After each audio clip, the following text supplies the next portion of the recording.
आइए बच्चों, आपका फिर से हमारे विद्यालय में स्वागत है।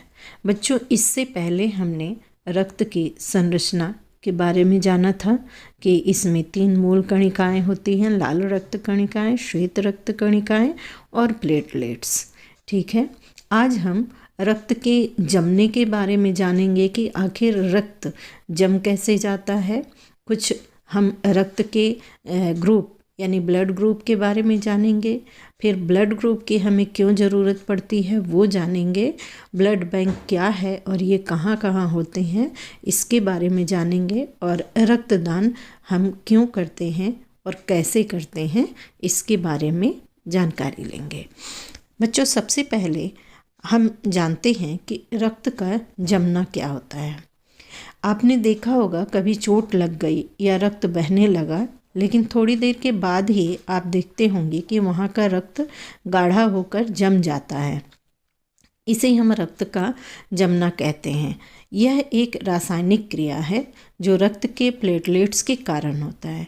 जहाँ कहीं भी चोट लग जाती है या शरीर क्षतिग्रस्त हो जाता है तो वहाँ की महीन नसें, जिसे आप रुधिर केशिकाएं के नाम से जान गए, वो भी फट जाती हैं, जिससे रक्त वायु के संपर्क में आ जाता है और रक्त की प्लेटलेट्स वो विघटित होने लगती हैं और वहाँ एक तत्व बन जाता है जो प्लाज्मा में उपस्थित फाइब्रिनोजन नाम के एक निष्क्रिय प्रोटीन को फाइब्रिन में बदल देता है और ये रेशे की भांति हो जाती हैं। यही रेशे क्षतिग्रस्त स्थान पर जाल के रूप में जम जाती हैं, जिससे रक्त की लाल रक्त कणिकाएं और श्वेत रक्त कणिकाएं बाहर नहीं आ पाती और वहीं जाल में उलझकर लाल थक्के की तरह जम जाती हैं और रक्त का बहना भी रुक जाता है।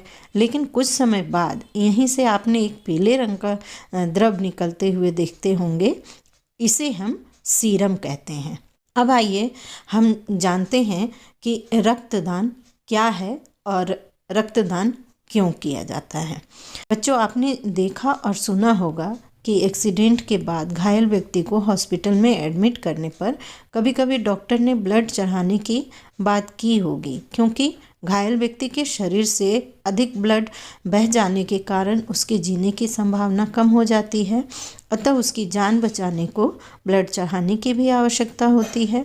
लेकिन कभी कभी किसी मरीज के ऑपरेशन से पहले भी रक्त चढ़ाने की आवश्यकता होती है, क्योंकि उसके शरीर में रक्त की कमी हो सकती है।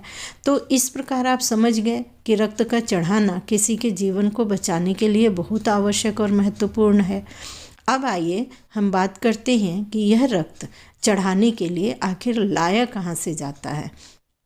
तो बच्चों, इसके लिए सभी जिला अस्पतालों और बड़े बड़े अस्पतालों में ब्लड बैंक बना होता है, जहां स्वस्थ व्यक्ति से ब्लड लेकर कांच की बोतल या प्लास्टिक की थैली, जो कि एयर टाइट होते हैं, इसमें सोडियम साइट्रेट मिलाकर और 4.5 डिग्री सेंटीग्रेड पर रखा जाता है, जिससे रक्त 30 दिनों तक सुरक्षित रह सके और आवश्यकता पड़ने पर यह मरीजों को उपलब्ध कराया जाता है। ब्लड बैंक में ब्लड की उपलब्धता बनाए रखने के लिए रक्तदान शिविरों का आयोजन किया जाता है और इन शिविरों में कोई भी स्वस्थ व्यक्ति रक्तदान कर सकता है, क्योंकि इससे किसी की जान बच जाती है। तभी तो हम इसे रक्तदान महादान कहते हैं। लेकिन बच्चों, रक्तदान से पहले कुछ जांचें करवानी पड़ती हैं, जो रक्त जांच के द्वारा होती है।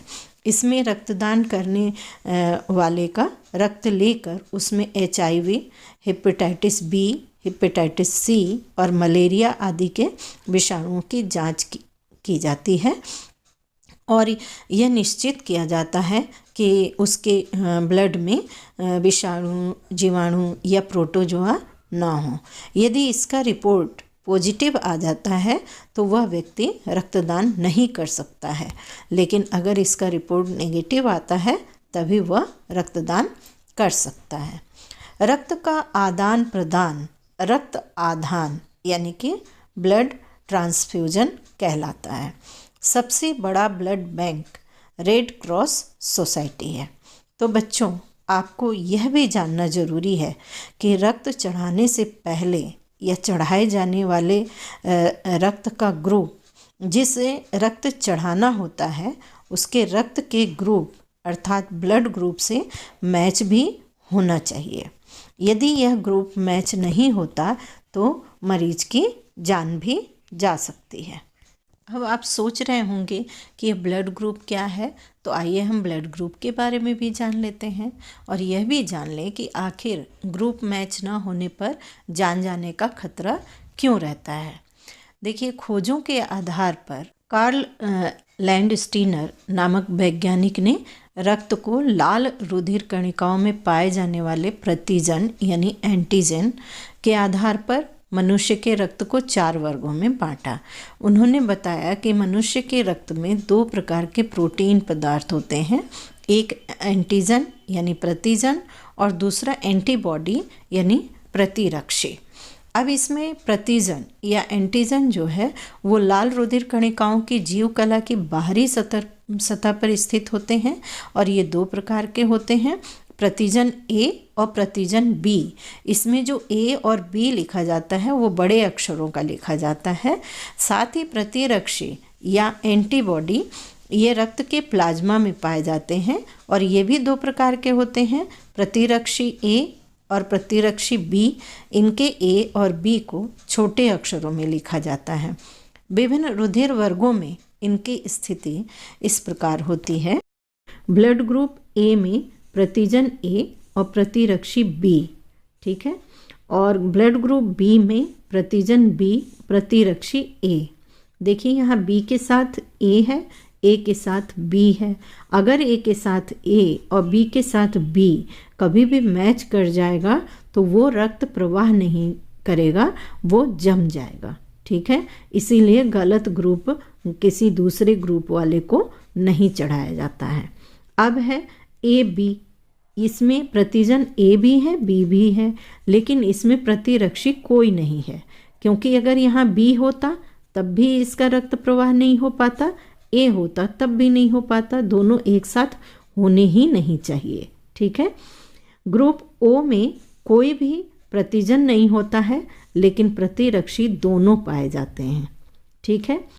अब आइए जानते हैं कि रक्त चढ़ाते समय अगर यही ग्रुप मैच नहीं करते हैं तो वो खतरनाक क्यों साबित होता है। देखिए, रक्त चढ़ाते समय यदि प्रतिजन ए यानी कि एंटीजन ए के साथ प्रतिरक्षी ए और तथा प्रतिजन बी के साथ प्रतिरक्षी बी उपस्थित अगर हो जाए तो उस समय खून का जो है वो थक्का बनने लगता है, जिससे रक्त प्रवाह रुक जाता है और मरीज की मृत्यु भी हो जाती है। इसी कारण रक्त आधान से पहले रक्त वर्ग यानी कि ब्लड ग्रुप का जो है मिलान किया जाता है। आइए बच्चों, जानते हैं कि किस ग्रुप के ब्लड को किस ग्रुप को चढ़ाया जा सकता है। यहाँ आप 2 शब्द देख रहे हैं, ग्राही और दाता। ग्राही का मतलब जिन्हें ब्लड चढ़ाया जाता है और दाता का मतलब जिनका ब्लड चढ़ाया जाता है। अगर ब्लड चढ़ाने वाले का ग्रुप ए है तो वो केवल ए ग्रुप वाले ग्राही को चढ़ाया जा सकता है या फिर ए बी ग्रुप वाले को, उन्हें बी और ओ ग्रुप को नहीं चढ़ाया जा सकता। बी ग्रुप वाले का ब्लड केवल बी ग्रुप और ए बी ग्रुप को चढ़ाया जा सकता है, उनका ब्लड ए ग्रुप और ओ ग्रुप को नहीं चढ़ाया जा सकता है। ए बी ग्रुप वालों का ब्लड केवल ए बी ग्रुप वालों को चढ़ाया जा सकता है, उनका ब्लड बाकी 3 ग्रुप जो ए बी और ओ के होते हैं उन्हें नहीं चढ़ाया जा सकता। ओ ग्रुप का ब्लड चारों ग्रुप के ग्राही को चढ़ाया जा सकता है। ओ ग्रुप सबसे बड़ा दानी है, दाता है, तो इसे हम सर्वदाता भी कहते हैं, ठीक है।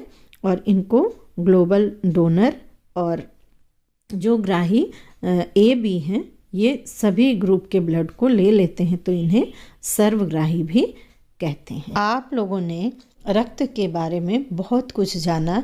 रक्त क्या है, इस रक्त का जमना क्यों होता है, रक्तदान क्या होता है, इस तरीके से आपने काफ़ी जानकारी हासिल की। आशा है आपको अच्छा लगा होगा। आप अपने दोस्तों में भी ये वीडियो शेयर कीजिएगा जिससे उन्हें भी इस सब बातों की जानकारी हो जाए। आप मेरे चैनल को सब्सक्राइब कर लें और लाइक करके शेयर भी करें। धन्यवाद।